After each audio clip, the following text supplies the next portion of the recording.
আজকে একটা বড় ইলিশ এনেছে, সেই ইলিশ মাছের ভাপাটা আমি দেখাচ্ছি। এটা জিরে দিয়ে ভাপা হবে। আমি মাছটা বসিয়ে দিয়েছি, এবার জল দেব।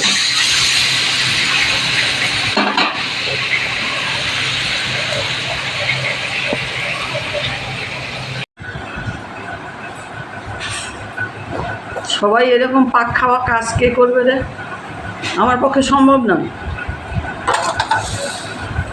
পাক খাবো ঘুরে ঘুরে, গৌরী শাসা আমার পক্ষেই সম্ভব। আমি অত পাক খেতে পারি না, হাতের সামনেই সব থাকে। ইলিশ ভাপা হয়েছে, ইলিশ মাছ ভাজা হয়েছে, কুচু মাছ ভাজা হয়েছে।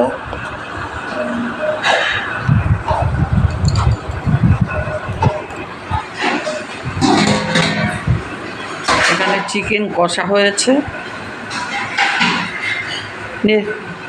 এগুলো সব এখানে নামালেই কাজটা হবে। চেয়ারটা এদিকে টান করে।